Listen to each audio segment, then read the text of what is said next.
Pemakanan yang lengkap dan seimbang sangat penting bagi penghidap diabetes sebagai sebahagian daripada penjagaan diri diabetes mereka. Pelan penggantian makanan MRP dapat diterapkan sebagai sebahagian daripada program penjagaan diabetes dan berat badan. Glucerna dapat membantu pengawalan paras glukosa dan berat badan penghidap diabetes. Assalamualaikum, salam sejahtera ke semuanya. Apa khabar anda yang berada di rumah?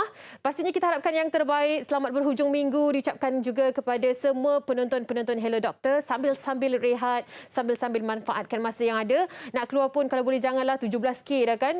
Masing-masing dah tahu dah pastinya kes yang sangat tinggi, duduk rumah sahaja. Okey, kita nak kongsikan juga kepada anda yang mungkin baru hari ini dapat saksikan Hello Doktor, tak tahu perkembangan Hello Doktor sebelum ni. Jangan lupa untuk ikuti kami, kita ada Facebook Hello Doktor TV3. Untuk anda ikuti, boleh kongsikan juga pendapat anda, boleh kongsikan juga persoalan, pengalaman berkaitan dengan topik yang akan kita bawakan pada hari ini. Okey, selain daripada itu, seperti biasa, kita akan mulakan dengan perkongsian statistik COVID-19 harian.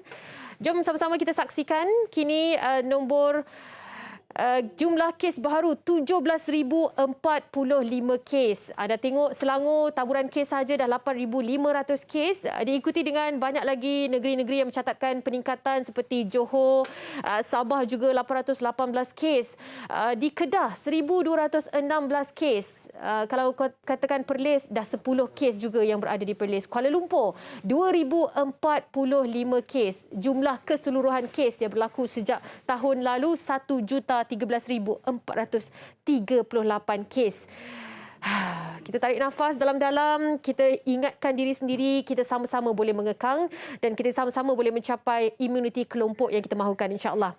Okey, seperti biasa kita akan kongsikan dari minggu ke minggu berkaitan dengan topik kesihatan. Kali ini kita akan bawakan tentang diabetes bukan sekadar manis.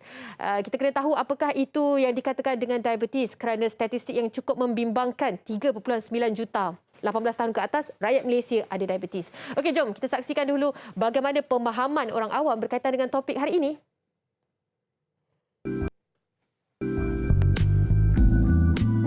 Pemahaman saya tentang diabetes ni atau lebih sinonimnya kencing manis ialah penyakit jangka masa yang panjang disebabkan oleh glukos ataupun gula dalam darah kita tinggi. Kenapa saya cakap jangka masa yang panjang? Daripada kencing manis ni kita boleh dapat penyakit-penyakit lain yang kronik. So cara untuk mencegah kencing manis ni adalah pengambilan makanan yang betul dan tepat dan amalkan senaman dan cara hidup yang sihat. Menurut kefahaman saya, diabetes atau lebih dikenali sebagai penyakit kencing manis, ianya merupakan suatu keadaan di mana terdapat lebihan gula di dalam tubuh badan seseorang. Penyakit ini juga merupakan penyakit genetik kebanyakannya, namun ianya boleh dicegah dengan cara mengamalkan gaya hidup yang sihat. Contohnya seperti mengawal pemakanan, cut off sugar dan juga bersenam. 1 daripada 5 rakyat Malaysia yang dewasa 18 tahun dan ke atas menghidap diabetes. Dan dalam jumlah tu, 49% sebenarnya mereka tak tahu pun mereka ada diabetes dan tak pernah didiagnosis. Itu adalah yang paling awal sekali tinjauan daripada Kebangsaan Kesihatan dan Mobiliti. Kita akan mengetahui lebih lanjut lagi tentang topik pada hari ini. Terus sahaja tanpa melengahkan masa, saya perkenalkan Dr. Huzairi bin Sani, pakar perunding perubatan dalaman UiTM Private Specialist Center UPSC. Assalamualaikum, Doktor. Waalaikumsalam warahmatullahi wabarakatuh. Doktor sihat? Alhamdulillah, apa khabar ni? Alhamdulillah, Doktor. Doktor, kita terus sahaja. Pemahaman kita tentang diabetes. Mereka yang tahu dan alami pastinya tahu apakah yang dikatakan dengan diabetes. Tetapi untuk kita, rakyat Malaysia, untuk meningkatkan kecaknaan, kita mulakan dengan apakah itu diabetes? Okey, baik. Terima kasih, Anim. Sebelum saya ke soalan tu, saya juga ingin mengucapkan memberi penghormatan kepada semua frontliners yang sedang berusaha sedaya upaya untuk memerangi COVID-19 ya. So jaga diri juga dan keluarga serta kebajikan.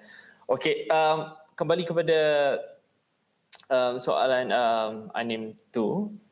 Jadi dari diabetes mellitus ataupun nama lain kencing manis yang difaham di Malaysia ini, dari maksudnya kita boleh tahu kencing ataupun buang air kecil adalah disebabkan badan kita membuang bahan kumur ataupun air yang berlebihan daripada badan yang memberi maksud kencing ataupun air kecil. Jadi kencing manis, dari manis di sini dimaksudkan dari segi gula. So secara normalnya bila paras gula di dalam badan pada tahap optimum, gula ni tidak patut berada dalam air kencing. So jadi bila gula berlebihan dalam badan, jadi respon buah pinggang ialah untuk menyingkirkan gula yang berlebihan di dalam buah pinggang daripada dalam badan melalui buah pinggang yang diberi nama kencing manis. Jadi kalau ikutkan dari segi maksud kencing manis tu, kalau kita membiarkan air kencing kita kumpul di luar, semut akan datang. Tapi pada zaman yang canggih ni, kita tak buat macam itulah. Tapi itu bukan mitos ya? Itu sememangnya akan berlaku. Tapi Okey, sekarang doktor. kita... Ya, difahamkan ada beberapa jenis juga untuk kencing manis ni. Mungkin doktor boleh kongsikan bersama dengan kami. Okey, baik. Secara majoritinya ialah dibagikan kepada jenis 1 dan 2, type 1 dan type 2 diabetes mellitus, kencing manis. Yang di mana badan kita ni dia bertindak balas gula dan juga insulin, hormon. Dia bekerjasama untuk memastikan gula dalam badan ni pada tahap yang normal. Oleh itu, tahap 1 ni apabila insulin hormon ni tak dapat dihasilkan oleh kilang iaitu organ pankreas, beta cell ya. Dan jenis 2 pula, type 2 adalah apabila hormon insulin ini tidak lagi sensitif pada organ-organ ataupun tisu di bahagian badan yang lain. Pada pendapat doktor sendiri, setakat ini statistik yang dikongsikan di Malaysia, adakah ianya berada pada taraf yang bahaya? Hampir 4 juta rakyat Malaysia, doktor, penghidap diabetes. Betul Tuan Nim. Dia punya trend kencing manis di Malaysia ni dari sejak 10 tahun yang lepas kita boleh nampak dia semakin meningkat dari tahun ke tahun. Dan juga yang lebih membimbangkan ialah ramai yang tidak sedar ataupun yang tidak tahu yang mereka menghidapi kencing manis. Ini adalah kerana simptom kencing manis ni kadang-kadang dia tak rasa apa-apa. Tapi bila cek gula kandungan di dalam badan tu tinggi. Okey doktor, kita awal dapat sambutan daripada penonton-penonton semua nak bertanyakan tentang topik pada hari ini. Jom kita tinjau sekejap, ada soalan dari social media yang mungkin juga perlukan huraian dari doktor. Ayo sama-sama kita saksikan. Ini dia dari Muniratul Syuhada. Doktor, saya nak tanya, kenapa sesetengah individu yang banyak makan atau minum manis tidak mempunyai masalah diabetes, tapi ada individu yang mengawal pemakanan tetap mempunyai masalah diabetes? Okey, itu soalan dari Muniratul Syuhada, salah seorang daripada kita punya penonton secara maya. Tapi doktor, jangan jawab dulu kerana kita nak simpan dahulu jawapan tu untuk selepas ini kembalinya kita dari siaran Hello Doktor. Rehat seketika.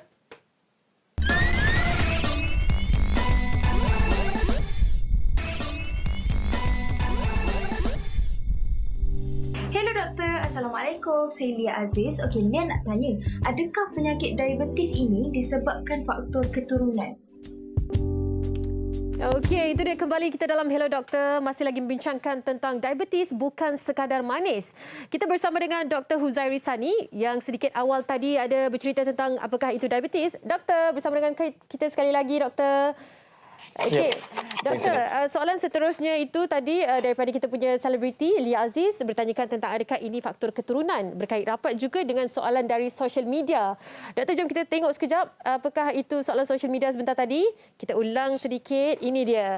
Doktor, saya nak tanya kenapa sesetengah individu yang banyak makan ataupun minum manis tidak mempunyai masalah diabetes, tapi ada individu yang mengawal pemakanan tetap mempunyai masalah diabetes.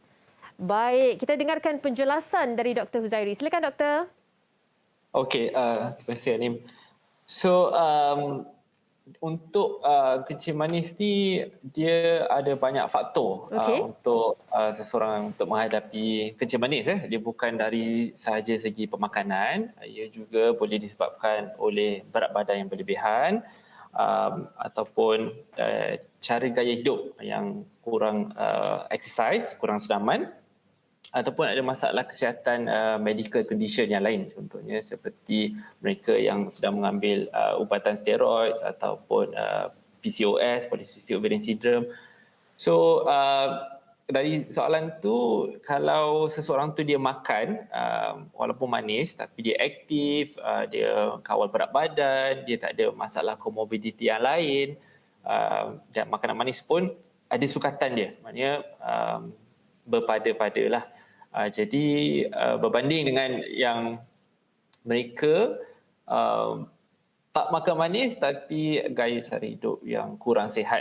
Jadi risiko untuk kencing manis itu berbeza mengikut individu.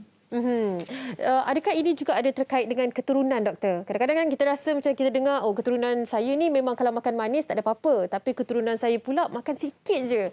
Dah memang kandungan gula tu terus naik. Okey, ada satu keadaan satu cabang kencing manis ni, nama dia MODY, M-O-D-Y. Okey. So ini ialah maturity onset diabetes of the young, di mana ini adalah disebabkan oleh keturunan. Okey. Keturunan ni kita boleh nampak dia ikut generasi. Okey, contohnya atuk, nenek dan mak ayah dan mungkin pesakit tu sekarang, dia semakin muda kencing manis tu. Oleh itu salah silap keluarga ni juga penting ya untuk tahu sama ada ia mungkin adakah disebabkan oleh genetik atau tidak. Tapi keadaan ini bukan yang selalu kita lihat di klinik ataupun pesakit. Bukan jenis yang macam ni yang ramai lah. Yang ramai itu masih disebabkan oleh jenis 2, type 2 diabetes mellitus. Okey. Doktor, apakah yang menjadi trend sekarang ini di Malaysia yang terkait rapat dengan punca-punca berlakunya diabetes terhadap individu tersebut? Okey. Di Malaysia ni kita dirahmati dengan pelbagai pemakanan yang sedap. Jadi yang kita punya gaya cara hidup pun lebih kurang fizikal berbanding dengan yang sebelum kita. Jadi dari pemakanan kita minum pun menyebabkan gula tinggi dalam badan. Yang sekarang ni dalam sedar tak sedar kita banyak minum teh tarik, kopi tarik. Setiap pagi tu teh tarik tu. Teh tarik kurang manis. Teh tarik kurang manis di atas perkataan saja. Kena ada susu pekat, susu cair, susu teh tarik. Dan hampir selalu actually kita menggunakan kita minum air yang berwarna ini. Ya, pemakanan lah kan, doktor? Doktor, apakah mungkin simptom-simptom seseorang itu perlu cakna dan perlu khawatir tentang keadaan kesihatan dia? Kadang-kadang mereka tak tahu kan, macam tadi peratusan yang tak tahu tu sangat tinggi. Mereka tak tahu mereka ada kencing manis. Simptom yang boleh kita detect, doktor? Okey, ya, ini sangat penting sebab untuk kencing manis ni dia ada kategori yang tiada simptom dan kategori yang bersimptom. Jadi untuk yang tak bersimptom tapi ada risiko-risiko untuk kencing manis pun disarankan untuk membuat ujian darah lebih berkala lagi pada mereka yang lebih pada 30 tahun lah ke atas. Untuk simptom pula, antaranya ialah badan kita boleh rasa letih, rasa lesu, kerap buang air kecil, dan rasa haus, bila malam kita tengah tidur malam, tiba-tiba kena bangun sebab rasa nak buang air kecil. Jadi bila kita bangun, kita pergi tandas, buang air kecil dan lepas tu sambung balik tidur. So itu pun antara simptom awal untuk kencing manis. Saya selalu dengar juga kalau orang yang ada tanda-tanda ni bukannya mereka dahagakan air putih tetapi dahagakan air manis. Okey. So air ialah satu H2O ialah keperluan untuk badan kita untuk meneruskan kehidupan air. So air H2O, air kosong ialah zero kalori, tak ada kalori, kosong. Tapi bila kita campur warna, okey, susu, kopi, teh, coklat, jadi air itu bukan 100% H2O. Dia ada cow dia tu sendiri. Jadi bila badan kita actually nak air, so tapi kita minum air yang berwarna, jadi kandungan air itu sebenarnya kurang, dan apabila badan kita menerima gula yang banyak, respon untuk buah pinggang ialah untuk membuang gula tersebut, termasuklah air yang kita minum tu. So dia akan jadi lebih haus. Setiap kali kita minum air berwarna ni lagi haus. Lepas tu kita minum lagi. Okey, itulah sebabnya kadang-kadang bila kita ni tak perasan kan kata pengambilan air cukup. Tetapi itulah huraiannya. Baik doktor, kita nak saksikan penonton Maya kita juga ada berkongsi soalan dari Facebook. Ini dia Zai Hasrah Mukhtar. Sekarang saya mengandung, buat check up ada kencing manis. Pula ya. Sekarang saya kena makan ubat, macam mana saya nak kontrol kencing manis masa mengandung ni? Risau saya. Okey, ini sering kali kita dengar mereka yang mengandung ada masalah ini. Kadang-kadang sebelum ni tak pernah ada history pun kencing manis, tetapi mengandung pula berlaku. Penjelasannya doktor, silakan. Okey, ya, ini boleh terjadi juga kencing manis semasa mengandung, ataupun nama lain ialah gestational diabetes mellitus.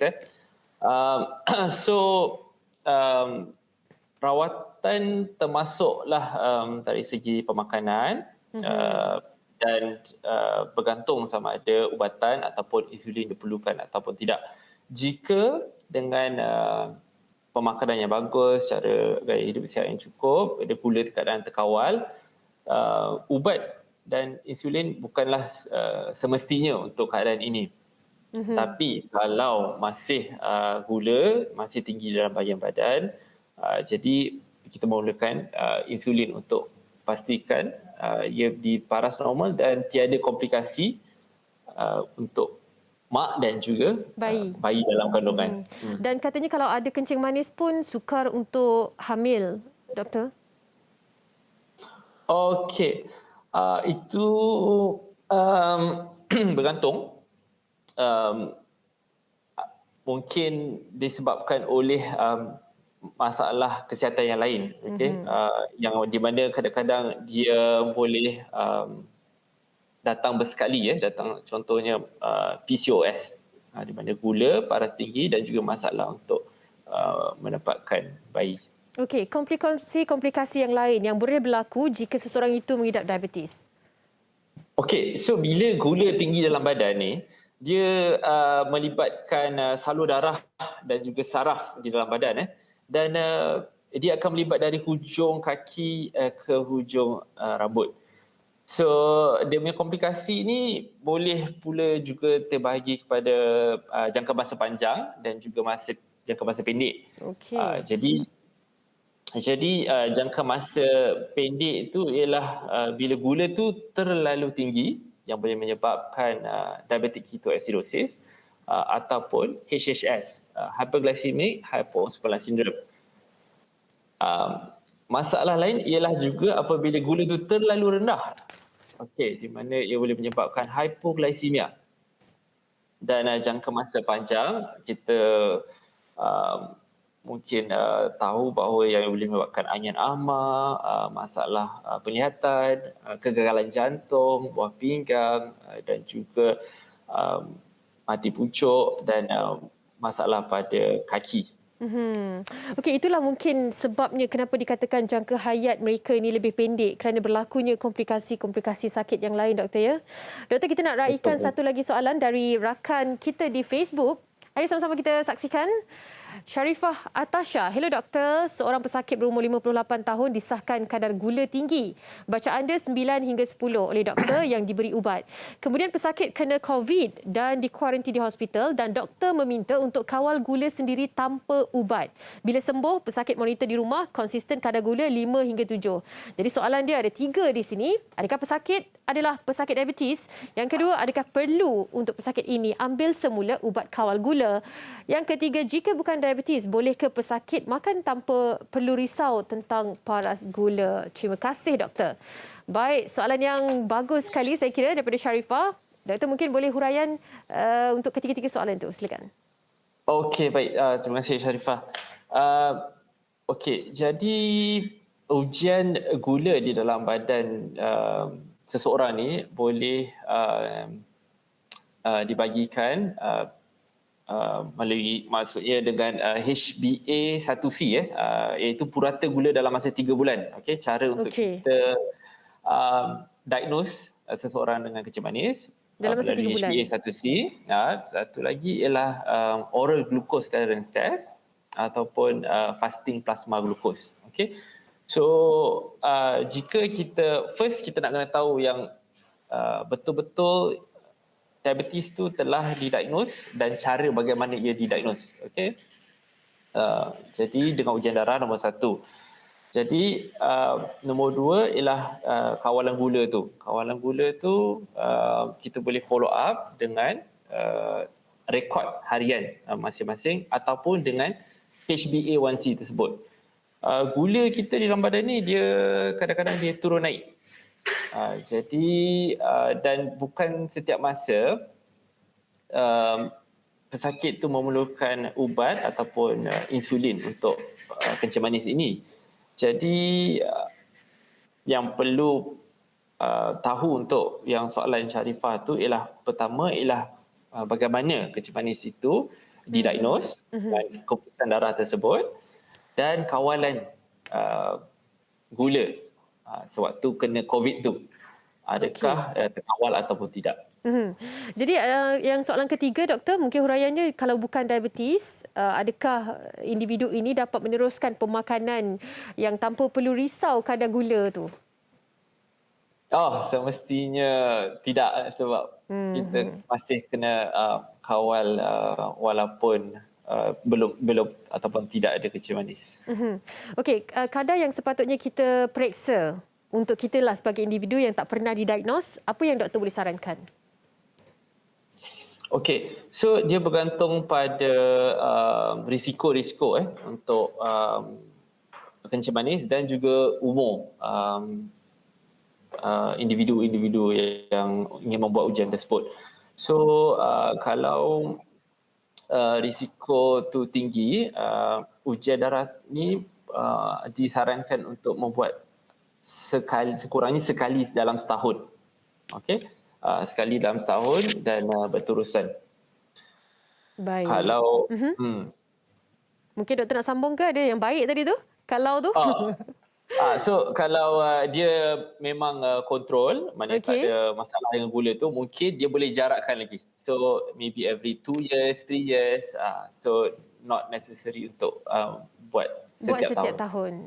Okey, itu dia penjelasan sedikit sebanyak. Banyak sebenarnya kita padatkan soalan dengan pertanyaan-pertanyaan dari rakan kita di social media. Kita rehat seketika bersama dengan kita sebentar tadi Dr. Huzairi.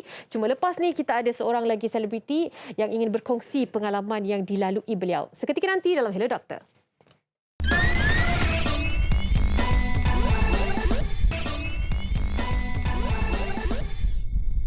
Kembali dalam Hello Doktor, pastinya kita masih lagi bincangkan tentang diabetes bukan sekadar manis. Jadi untuk kita mendalami topik ini, beberapa pastinya persoalan demi persoalan yang kita harus rungkaikan. Kita terus sahaja menjemput dua lagi pakar kita dalam bidang ini, Datuk Dr. Zanaria Hussein, pakar perunding dan Ketua Perkhidmatan Endokrinologi Hospital Putrajaya.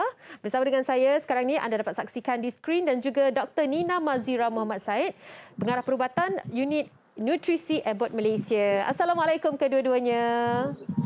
Waalaikumsalam. Okey, kita terus saja dengan Datuk Doktor terlebih dahulu. Macam sekarang ni, seperti mana yang kita tahu kan, diabetes adalah salah satu isu kesihatan yang sangat serius di Malaysia. 1 daripada 5 rakyat Malaysia penghidap diabetes. Jadi apakah mungkin langkah-langkah utama yang boleh diambil oleh penghidap diabetes itu untuk menguruskan kadar gula dalam darah mereka dan seterusnya mungkin menghilangkan kencing manis dalam apa yang dihidapinya? Silakan Datuk Doktor. Ya, pengurusan diabetes amat penting untuk mengambil kira beberapa perkara, ya, menguruskan diri dari segi paling utama pemakanan, ya. Dan lepas itu physical activity, berat badan perlu diaturkan juga, dan juga pengambilan ubat-ubatan diabetes. Dan seringkali diabetes ini terjadi juga dengan penyakit-penyakit lain seperti darah tinggi dan kolesterol, ya, dan komplikasi lain yang patut diaturkan juga. ya, pemeriksaan berkala dengan doktor di hospital atau di klinik-klinik patut diikut dengan rapi, dan juga saringan ya untuk komplikasi diabetes juga. Yang paling penting ialah pengaturan diri, sebab pesakit itulah yang menguruskan diri sendiri di rumah ya, dari segi pengambilan makanan, ya, aktiviti fizikal dan semua itu. So itu sangat penting untuk mengikut satu peraturan yang baik ya. Datuk Doktor, selalu kalau kita dengar tentang pengidap diabetes ni, antara saranan yang diberikan oleh doktor adalah untuk mereka menjaga berat badan. Ada setengah berat badan yang disarankan oleh setengah individu pengidap diabetes. Apakah yang mungkin menjadi saranan daripada doktor sendiri untuk kita lebih cakna tentang keadaan ini? Ya, yang patut kami faham ialah pesakit diabetes di Malaysia ni ya, purata berat badannya dalam kategori obesiti ya, iaitu dalam BMI 27 hingga 28 ya, iaitu obesiti kelas 1. So amat penting untuk mengawal berat badan dalam tahap-tahap yang optima ya, dan sebenarnya kategori BMI yang berpatutan adalah antara 23 ke bawah lah ya, 18 ke 23. Dan yang penting sekali kita tahu, kalau dapat mengurangkan berat badan, dapatlah mengekalkan kawalan diabetes yang baik dan mencapai paras glukos yang teratur lah. Ya. Dan bukti kebelakangan ni juga daripada kajian-kajian klinikal di luar negara, ialah pesakit diabetes yang mengalami penyakit hanya mungkin yang singkat dalam beberapa tahun, 2-3 tahun hingga 5 tahun, kalau mereka dapat mengurangkan berat badan dengan baik dan mungkin dalam kategori 10 hingga 15 kilo dalam kajian-kajian itu, dapat sebenarnya kembalikan paras gula ke tahap-tahap normal tanpa ubat-ubatan. Dan ini satu yang saya rasa rakyat Malaysia patut tengokkan ya, kalau dapat target kepada pengurangan berat badan, jadi beban untuk pengambilan ubat diabetes akan kurang. Dan yang fokusnya ialah pengurangan berat badan ini adalah dengan mengaturkan pemakanan ya, dan mengurangkan kalori, pengambilan kalori harian dalam pesakit. Begitu besar sekali impak kalau kita faham tentang penjagaan berat badan yang ideal ni kan. Doktor, menguruskan diabetes ni memang satu perjalanan yang sangat susah. Bukan sahaja ianya menghukum fizikal, tetapi mental sekali, kadang-kadang kita tak dapat nak berada dalam track yang sepatutnya. Betul. Bagaimana terapi nutrisi perubatan yang dikatakan dapat membantu untuk menguruskan tahap gula dalam darah? Dari Silakan, segi Datuk nutrisi, nutrisi perubatan ya. Asas kepada pengawalan diabetes adalah pengaturan pemakanan ya. So medical nutrition therapy atau nutrisi perubatan sangat penting, yang mana seseorang pesakit itu patut diberi penilaian yang rapi oleh seorang pakar pemakanan ya, dan kita lihat kepada keseimbangan pengambilan diet untuk pesakit itu mengikut standard-standard tertentu yang kita sudah tahulah ya. Dengan itu dapat mengurangkan kalori yang selalunya berlebihan ya, dan mengaturkan kadar makronutrien ya, seperti karbohidrat, protein, lemak dan mikronutrien juga ya, untuk mendapatkan pemakanan yang paling baik untuk mengawalkan paras gula supaya tidak mendadak naik ya selepas setiap kali makan. Itu dia, pengambilan nutrisi amatlah penting. Dan kita akan mendapatkan penjelasan dari Dr. Nina yang arif juga tentang keadaan ini. Nutrisi memainkan peranan yang amat penting. Apakah yang disyorkan kepada mereka pengidap diabetes, Dr. Nina, berkaitan dengan formula khusus untuk mereka amalkan? Ya, jadi perubahan gaya hidup dan juga diet yang sesuai ya, telah terbukti berkesan dalam menguruskan diabetes. Tetapi nutrisi yang sesuai ini sebenarnya sangat bergantung kepada keperluan setiap individu itu. Dan dengan kepelbagaian budaya makanan di negara kita ini, satu pelan pemakanan untuk kesemua pesakit diabetes ini mungkin kurang sesuai dan kurang berkesan lah. Jadi perancangan makanan bermaksud mereka perlu membuat pilihan yang betul untuk memenuhi keperluan atau mendapatkan keseimbangan dalam pengambilan nutrien-nutrien yang penting dan seterusnya dapat mengekalkan paras gula dalam lingkungan sasaran yang ditetapkan. Jadi formulasi nutrisi khusus diabetes merupakan satu hidangan yang lengkap dan seimbang apabila ia diambil sebagai sebahagian daripada pelan pemakanan harian dan ia boleh membantu dengan mengurangkan pengambilan karbohidrat secara keseluruhannya dan juga memperkenalkan karbohidrat dengan profil penghadaman dan penyerapan yang lebih perlahan dan untuk memberikan paras gula yang lebih stabil. Pemahaman nutrisi ni ataupun pengambilan nutrisi ni amat penting untuk kita. Macam kita tahu lebih lagi kepada mereka yang pengidap diabetes. Dan bagaimana untuk lebih kita khususkan pengganti makanan yang perlu kita faham tentang pengambilan nutrisi ni? Ya, seperti kita dengar tadi ya, apa ni yang Datuk cakapkan tadi ya, bahawa penurunan berat badan merupakan antara langkah yang penting yang perlu diambil untuk pengidap diabetes yang mempunyai berat badan berlebihan atau obesiti ya, kerana ia boleh membantu meningkatkan kepekaan badan kepada hormon insulin yang penting untuk menstabilkan paras gula. Jadi nutrisi khusus sebagai pengganti hidangan ini boleh dijadikan sebagai satu alat atau tool ya untuk membantu dalam menguruskan berat badan dengan secara mudah dan telah terbukti berkesan jika diamalkan sebagai sebahagian daripada pelan pemakanan sambil terus melakukan aktiviti fizikal secara konsisten ya. Terdapat banyak faedah lain ya menggunakan formulasi khusus diabetes sebagai hidangan gantian, antaranya ia memberikan pilihan ya kepada individu itu sebagai untuk mendapatkan satu hidangan yang berkhasiat dengan kadar kalori yang diketahui untuk hidangan tersebut. Jadi mereka tidak perlu lagi mengira kandungan kalori ataupun porsi yang betul. Selain pada itu, ia juga memberikan option yang mudah untuk dibawa, mudah untuk disediakan dan sememangnya ramai individu yang sukakan ya hidangan makanan yang mudah disediakan untuk menguruskan diet mereka.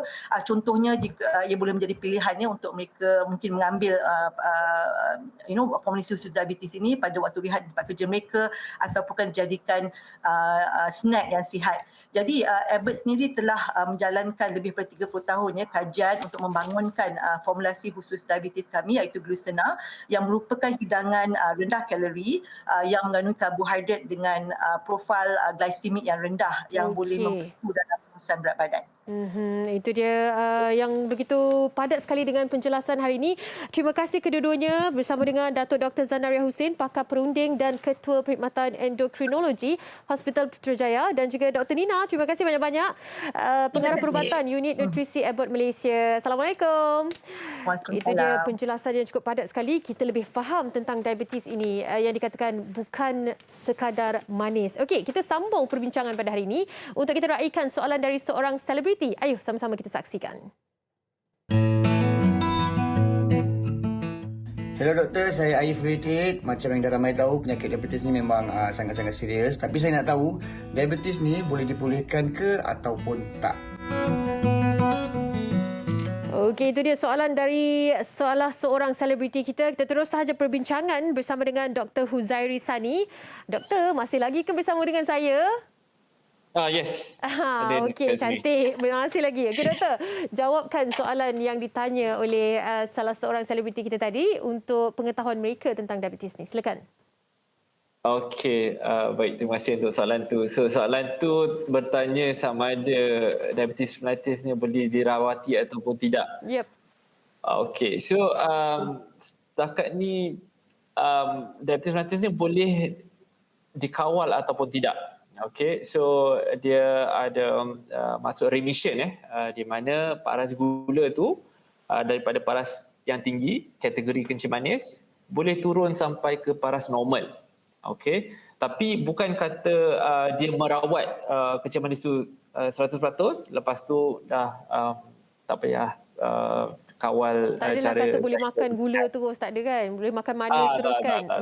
It just more of lebih kepada pengawalan gula yang rapi sehingga tahap normal. Mungkin orang yang normal lebih tinggi. Dia orang ada pra kencing manis. Okey. Doktor dan juga penonton, seperti mana yang kita janjikan tadi, kita akan bawakan seorang selebriti untuk berkongsi pengalaman yang dilalui. Kita bersama dengan Bud Indigo. Kini bersama menerusi panggilan video. Assalamualaikum, Bud. Waalaikumsalam. Apa khabar? Alhamdulillah baik. Alhamdulillah. But pastinya ramai yang nak tahu. Ada juga Bat kongsikan di social media, Instagram kan. Tapi mereka yang mungkin tak sempat untuk mengikuti nak tahu keadaan Bat sebenarnya sekarang macam mana. Kongsikan. Okey, terima kasih. Saya mula-mula saya kena orang panggil diabetic wound dekat kaki. Dia bermula daripada blister. Kemudian terjumpa satu lubang. Kemudian saya punya jari yang paling kecil sekali tu dia terus gangrene dan saya pergi ke hospital PPUM untuk buat amputation lah. Dan seminggu lepas tu 3 lagi jari kaki saya tu gangrene juga. So sekarang ni 4 jari saya dah dibuang, jari kaki. Dan ibu jari kaki saya dah malangnya dah dry gangrene. Jadi saya kena tunggu slot di PPUM untuk buang ibu jari kaki lah. Jadi satu pengalaman yang tak dapat di comprehend lah sebenarnya. Pasal dia semua jadi dalam masa 3 bulan. 3 bulan? Maknanya baru kena dalam bulan 5? Ya, lebih kurang macam tu. Sebelum tu Bat tak pernah diagnose? Tak pernah tahu pun ada Saya memang ada kencing manis. Saya mula kena, saya rasa dalam 8 tahun yang lepas saya didiagnose. Tapi kita manusia kan, lepas dalam 2 tahun lepas tu saya tengok tak dekat apa-apa pun, tak ada rasa apa-apa, tak ada sakit apa-apa. Saya leka lah. Masalahnya bila leka, ubat pun dah tak makan apa semua. Tahun ini baru dia nak jadi semua benda. Okey, tahun ini. Keputusan untuk diamputasi kan, itu pastinya dia terletak pada Bat sendirilah. Maknanya keputusan itu untuk membenarkan doktor melakukan prosedur itu. Sehinggalah berada pada tahap itu, apakah yang pada ketika doktor katakan perlu diamputasi? Reaksi Bat sendiri? Kita 46 tahun hidup dengan cukup anggota badan apa semua. Tapi tiba-tiba doktor kata diorang dah tak boleh selamatkan jari yang wet gangrene tu. Saya decide kata tak apalah, satu jari saja. Tapi doktor nasihat sebab dia jari ni dia macam pair. So kalau jadi hilang satu lagi tu percentage untuk hilang tu tinggi. So diorang nasihatkan untuk buang terus. Saya tak boleh terima yang itulah. Saya kata tak apalah, buang satu dulu dan mana tahu kita buat rawatan, mana tahu boleh ke dirawat. Tapi malangnya yang lagi 3 tu dia terus jadi. Saya pun reda. Saya reda daripada hilang lagi teruk benda anggota badan kita ni, baik saya rawat apa yang patutlah. Pasal saya punya masalah bukan saja di diabetes tu saja, dia menyebabkan juga masalah vascular. Saya punya saluran darah yang halus-halus semua dah sumbat. Jadi darah tak sampai ke hujung kaki, jadi hujung kaki saya pun macam tak hidup. Jadi saya tak boleh buat apa-apa. Okey, Bat, kita akan sambung cerita bersama dengan Bat. Sebelum tu kita nak raikan, nak baca sama-sama soalan dari rakan kita di social media. Ayuh, ini dia, Hidayah Anwar. Hello doktor, bolehkah seseorang yang menghidap kencing manis atau pre-diabetik pulih semula tanpa ubatan? Okey Hidayah, tunggu sekejap dengan soalan anda, ataupun mereka yang mungkin ada soalan yang sama, tunggu sekejap. Jawapannya seketika nanti, kembali kita dalam Hello Doktor.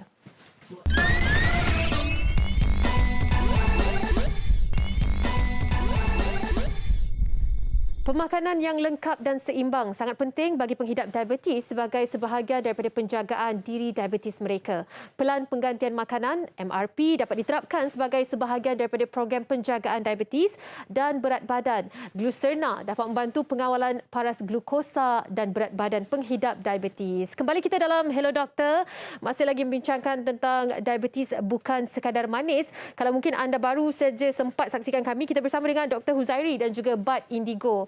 Kedua-duanya tetamu saya kini anda dapat saksikan. Doktor, komen sedikit sebab doktor dengarkan tadi kan apakah yang dialami oleh Bat sebagai penghidap diabetes. Komen daripada doktor sendiri melihat kepada situasi yang dialami beliau. Okey.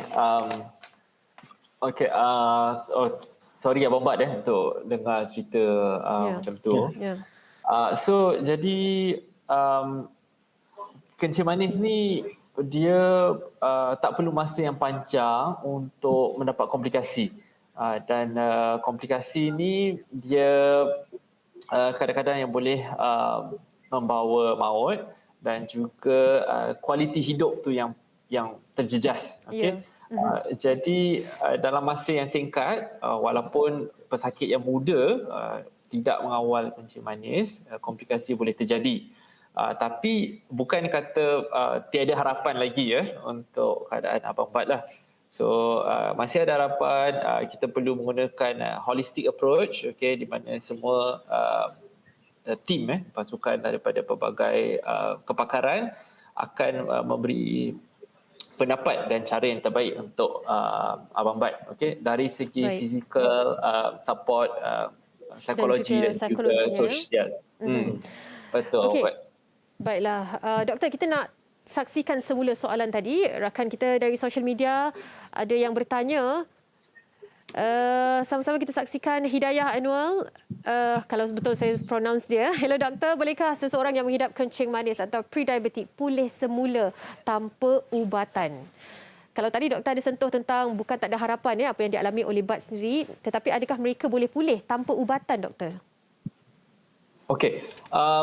Untuk soalan tersebut mengatakan pre-diabetes so di mana paras gula tu belum berada di paras kencing manis, dia pra kencing manis. So untuk pra kencing manis ni, dia kalau kita tukar gaya cara hidup, kurangkan berat badan, pemakanan, senaman dan risiko-risiko lain, paras gula tu boleh kembali normal, insya-Allah. Okey, itu dia. Yang paling penting sekarang ni amalan gaya hidup kita yang kita perlu ubah untuk mengelakkan daripada keadaan pra-diabetik itu menjadi kencing manis. Kita kembali mendengarkan cerita tentang Bad. Kami di sini pun sangat-sangat duka cita lah pastinya dengarkan tentang cerita ni. Cuma yang dilakukan sekarang ini, apakah rawatan-rawatan yang dilakukan oleh Bad sendiri untuk memastikan keadaan ini dapat dikawal? Macam ubat saya memang tak miss lah. Ubat diabetes, ubat nerve, antibiotik saya masih makan lagi pasal kita takut jangkitan bakteria.